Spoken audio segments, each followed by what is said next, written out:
देखो, कल अपन ने पढ़ा था, कल अपन पढ़ रहे थे लॉन्ग टर्म सॉल्वेंसी रेशियो या कैपिटल स्ट्रक्चर रेशियो। तो मैंने आपको बताया था लॉन्ग टर्म सॉल्वेंसी रेशियो या कैपिटल स्ट्रक्चर रेशियो अपन क्यों कैलकुलेट करते हैं कि हमारी जो लॉन्ग टर्म लाइबिलिटीज हैं, उन लॉन्ग टर्म लाइबिलिटीज को रिपे करने की हमारी क्या पोजीशन है। तो उस पोजीशन का एनालिसिस करने के लिए अपन ये लॉन्ग टर्म सॉल्वेंसी रेशियो या कैपिटल स्ट्रक्चर रेशियोज क्या करते हैं, कैलकुलेट करते हैं। तो इसके अंदर सबसे पहले अपन निकालते हैं डेप्थ इक्विटी रेशियो। ये अपन ने कल पढ़ा था।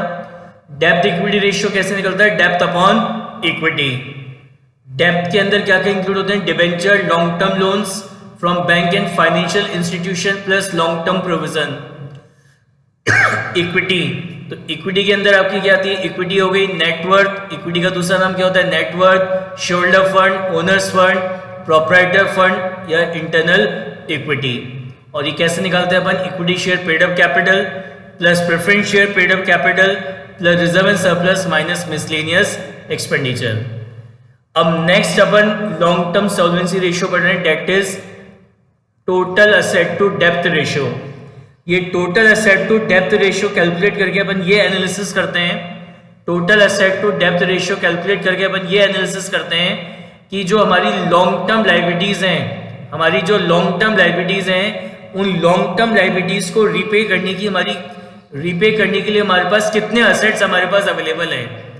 जो हमारे पास हमारी जो लॉन्ग टर्म लाइबिलिटीज हैं, उन लॉन्ग टर्म लाइबिलिटीज को रीपे करने के लिए हमारे पास कितने असेट्स हमारे पास अवेलेबल हैं, उसका एनालिसिस करने के लिए अपन ये total asset to depth ratio निकालते हैं। कैसे निकलता है? Total asset upon depth. और टोटल असेट्स के अंदर क्या क्या इंक्लूड होता है? Fix asset plus investment plus current asset, या फिर आप इसको इस तरीके से लिख सकते हो non current asset plus current assets. तो वो आपके क्या कहलाते हैं? टोटल असेट्स कहलाते हैं, right.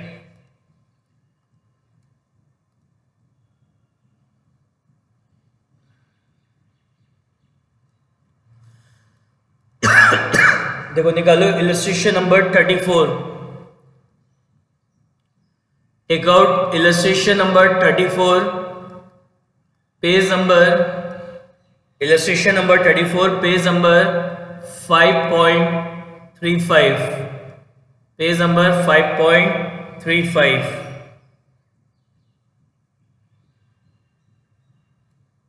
Illustration number 34, page number 5.35। Compute total asset to depth ratio from the following.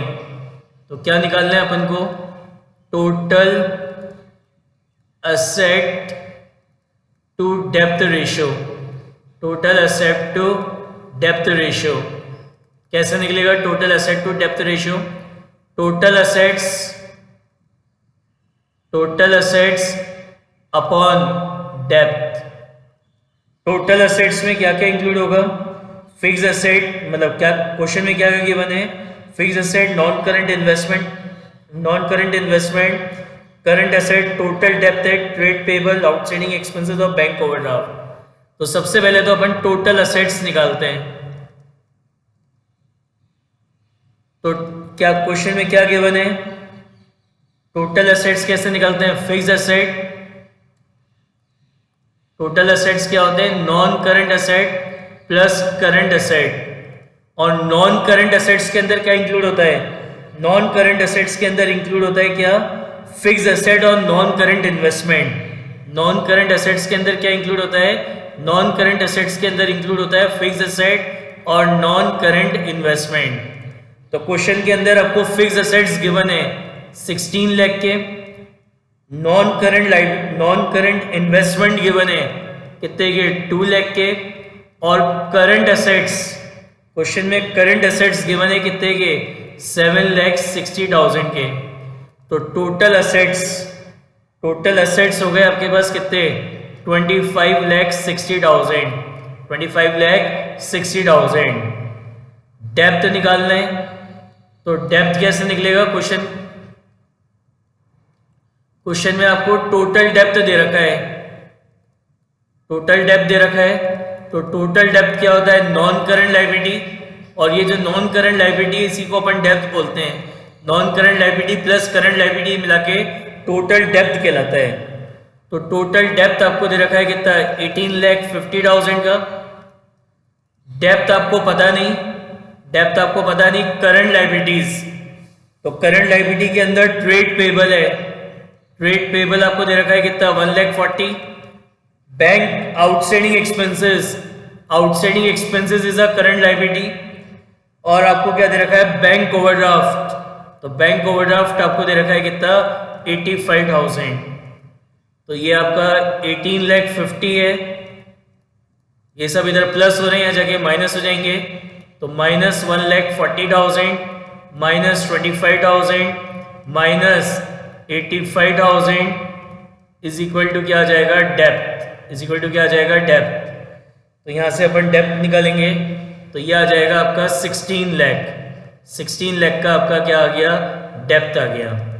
तो टोटल असेट्स, टोटल असेट्स कितने हैं, टोटल असेट्स दे रखे हैं आपको कितने, 25,60,000। डेप्थ, डेप्थ आपको दे रखा है कितना, 16 लाख, तो 25,60,000 डिवाइडेड बाय 16 लाख, तो ये आ जाएगा आपका कितना, 1.6:1, 1.6:1।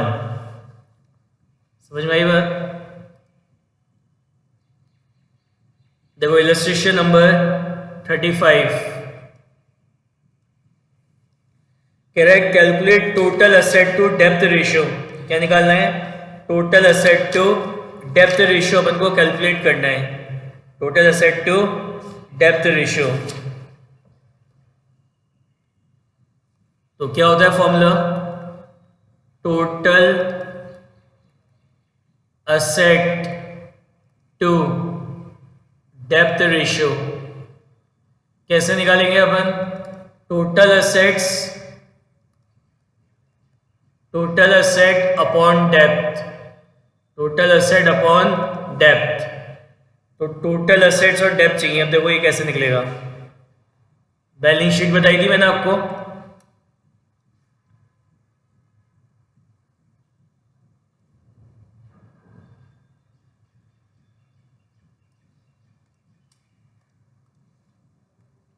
क्या बताया था बैलेंस शीट में, यहाँ पे आपका शेयरहोल्डर फंड आता है, नॉन करंट लायबिलिटी आती है और करंट लायबिलिटी आती है, और असेट साइड में नॉन करंट असेट्स आते हैं और क्या आते हैं, करंट असेट्स आते हैं। तो टोटल डेप्थ, क्वेश्चन में आपको शेयरहोल्डर फंड दे रखा है, तो शेयरहोल्डर फंड आपको दे रखा है 14 लाख का, टोटल डेप्थ दे रखा है। तो टोटल डेप्थ क्या होता है, टोटल डेप्थ होता है non current liability plus current liability. तो ये टोटल डेप्थ आपको दे रखा है कितना, 16 लाख, यानी ये जो लायबिलिटी साइड है, लायबिलिटी साइड का टोटल कितना हो गया, 30 लाख। तो जो लायबिलिटी साइड का टोटल है वही एसेट साइड का टोटल होगा, कितना, 30 लाख। यानी आपके जो टोटल असेट्स हैं, आपके जो टोटल असेट्स हैं, टोटल असेट्स आ गए कितने के, 30 लाख के। टोटल असेट्स क्या होता है, non current asset plus current asset, तो ये आपको दे रखा है 30 लाख। तो टोटल असेट्स आपके पास आ गए कितने, 30 लाख के, ठीक है। अब अपन को क्या निकालना है, इसमें निकालना है, क्या निकालना है, डेप्थ निकालना है। तो डेप्थ कैसे निकालेंगे, टोटल डेप्थ दे रखा है और क्वेश्चन में आपको करंट लायबिलिटी दे रखी है। तो टोटल डेप्थ क्या होता है, टोटल डेप्थ होता है आपका, टोटल डेप्थ आपका क्या होता है, non current liability plus current liability, non current liability plus current liability.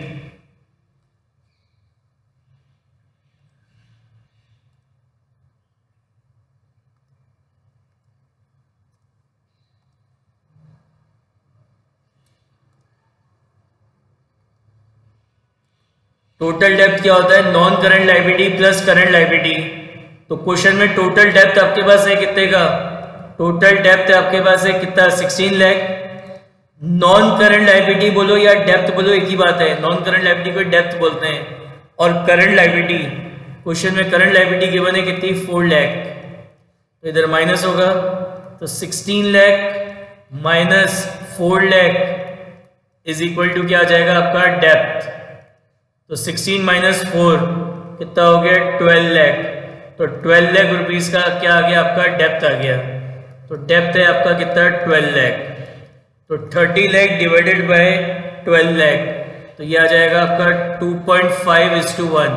क्या आ गया आपका 2.5:1, right.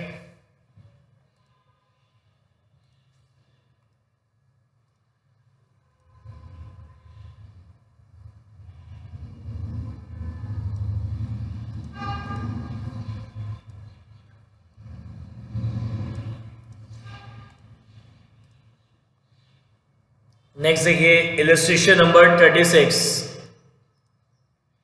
Correct, calculate total asset to depth ratio from the following.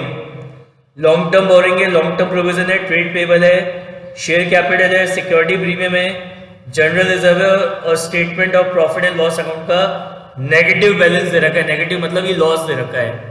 तो अपन को क्या निकालना है, total asset to depth ratio निकालना है। तो total asset to depth ratio, total asset to depth ratio कैसे निकालते हैं अपन, total asset upon depth, total asset upon depth.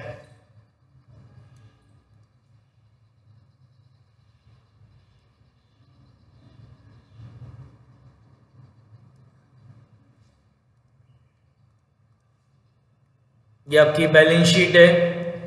Balance sheet में सबसे पहले शोल्डर फंड आता है। शोल्डर फंड के नीचे क्या आता है, शेयर कैपिटल आती है और रिजर्व एंड सरप्लस आता है। शेयर कैपिटल आती है और क्या आता है, रिजर्व एंड सरप्लस। फिर इधर अपन नॉन करंट लायबिलिटी लिखते हैं और करंट लायबिलिटी लिखते हैं। असेट साइड में क्या आते हैं, नॉन करंट एसेट्स आते हैं और क्या आते हैं आपके करंट एसेट्स। तो सबसे पहले आपको लॉन्ग टर्म बोरिंग्स दे रखी हैं। तो लॉन्ग टर्म बोरिंग्स है आपकी कितनी 18 लाख, ये किस में आती है, नॉन करंट लायबिलिटी में। लॉन्ग टर्म प्रोविजंस आपको दे रखे हैं, ये किस में आते हैं, नॉन करंट लायबिलिटीज में आते हैं, ठीक है। उसके बाद ट्रेड पेबल दे रखा है 5 लाख का, तो ये आपकी क्या होती है, करंट लायबिलिटी होती है। शेयर कैपिटल दे रखी है आपको कितने की, 10 लाख की, शेयर कैपिटल दे रखी है 10 लाख की। सिक्योरिटी प्रीमियम, ये आपका क्या होता है, रिजर्व एंड सरप्लस होता है। तो रिजर्व एंड सरप्लस है, तो रिजर्व एंड सरप्लस के अंदर आपको क्या दे रखा है, रिजर्व एंड सरप्लस के अंदर आपको सिक्योरिटी प्रीमियम दे रखा है कितने का, 3 लाख का। सिक्योरिटी प्रीमियम है 3 लाख का। जनरल रिजर्व दे रखा है आपको कितने का, 5 लाख का। जनरल रिजर्व दे रखा है 5 लाख का। और स्टेटमेंट ऑफ P&L ये नेगेटिव है, ये नेगेटिव है माइनस का 2 लाख, ये नेगेटिव है माइनस का 2 लाख।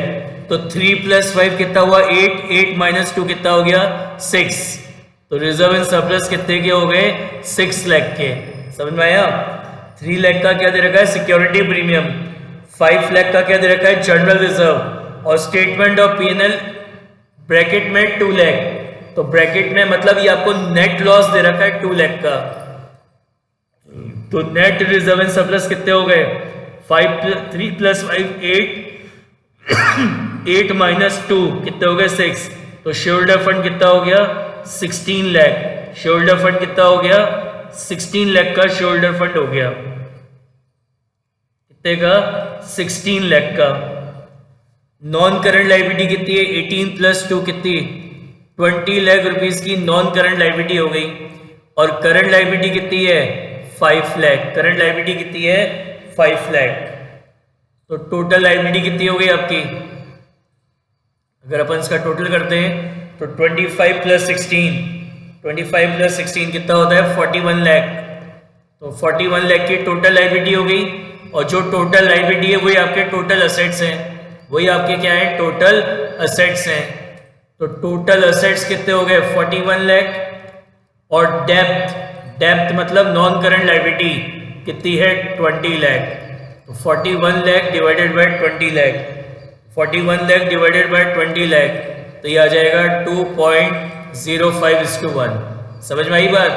जो लाइबिलिटी साइड का टोटल होगा वही असेट साइड का टोटल होगा, तो ये टोटल 41 है तो ये भी 41 होगा, तो टोटल असेट्स कितने हो गए 41, और डेप्थ मतलब नॉन करंट लाइबिलिटी, तो नॉन करंट लाइबिलिटी अपन ने निकाली है कितनी है 20 लाख। 37 देखो,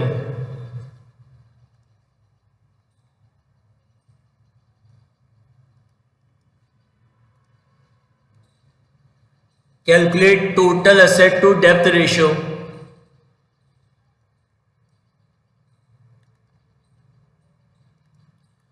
क्या निकालना है आपको? Total asset to depth ratio. तो total asset to depth ratio कैसे निकालेंगे अपन? Total asset upon depth, total asset upon depth. तो टोटल डेप्थ आपको दे रखा है, शोल्डर फंड है, रिजर्व एंड सरप्लस है, करंट एसेट है और वर्किंग कैपिटल आपको दे रखी है। तो अगर अब यहां पे अगर अपन बैलेंस शीट अगर बनाएं,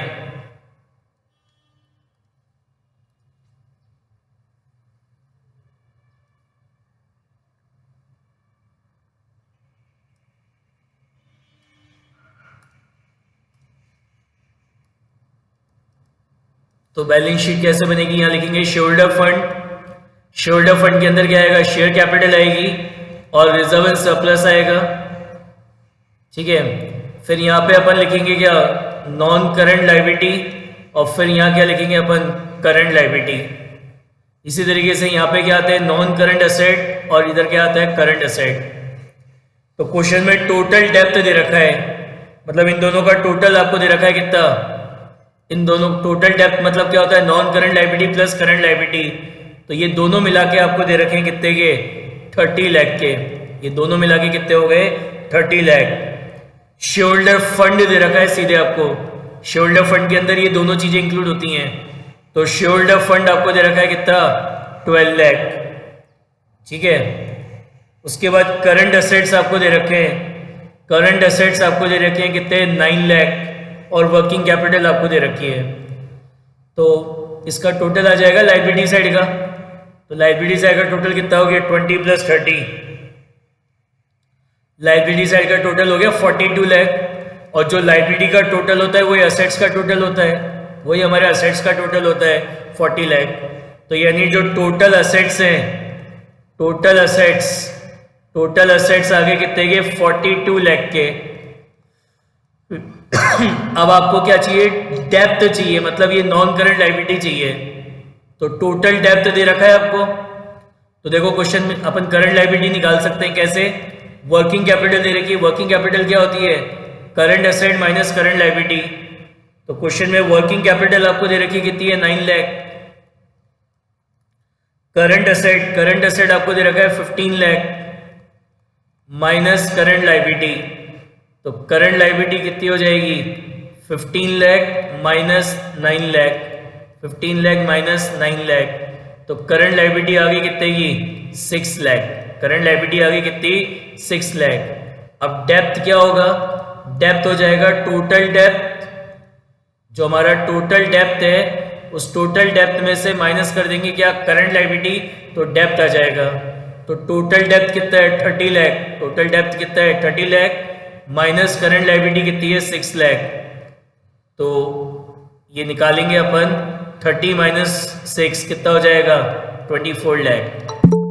आ गया हमारा कितना? डेप्थ हमारा आ गया कितना? 24 लाख। तो टोटल असेट्स कितने हैं? 42 लाख। टोटल असेट्स कितने हैं? 42 लाख, और डेप्थ है हमारा कितना? 24 लाख। तो 42 लाख डिवाइडेड बाय 24 लाख, तो ये आ जाएगा 1.75:1, 1.75:1।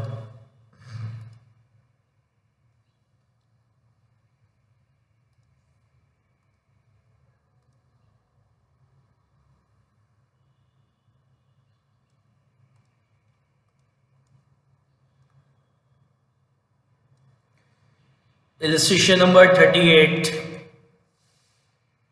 Calculate total asset to depth ratio.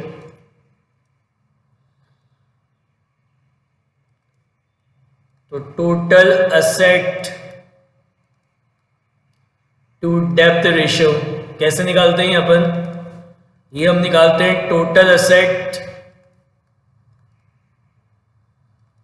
Upon depth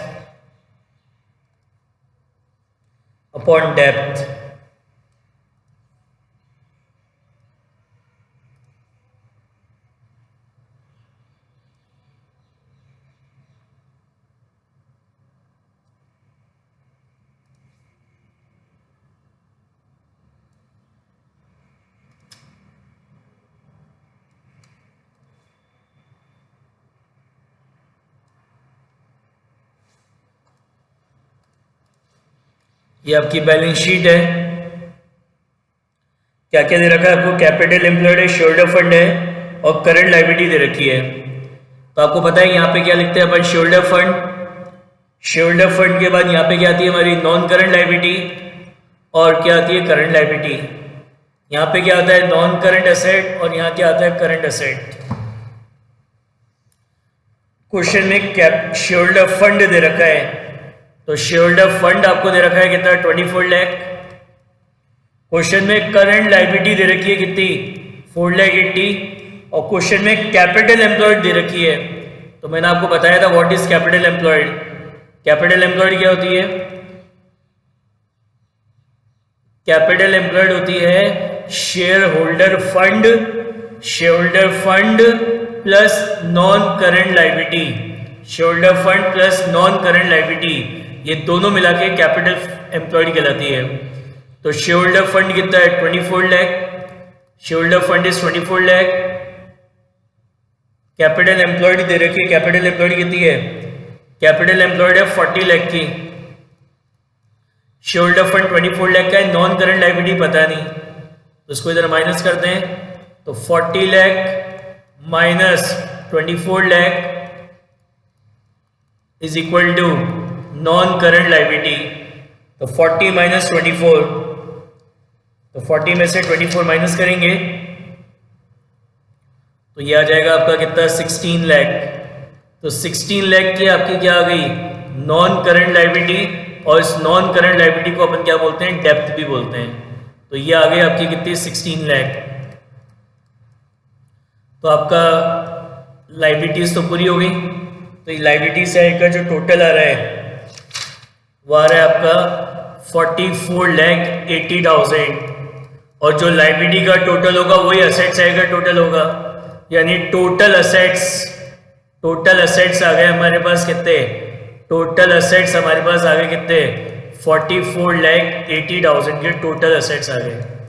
तो टोटल असेट्स कितने हैं? 44,80,000 और डेप्थ हमारा कितना है? 16 लाख। डेप्थ है हमारा कितना? 16 लाख। तो 48 लाख डिवाइडेड बाय 16 लाख, तो ये आ जाएगा आपका 2.8:1। 2.8:1।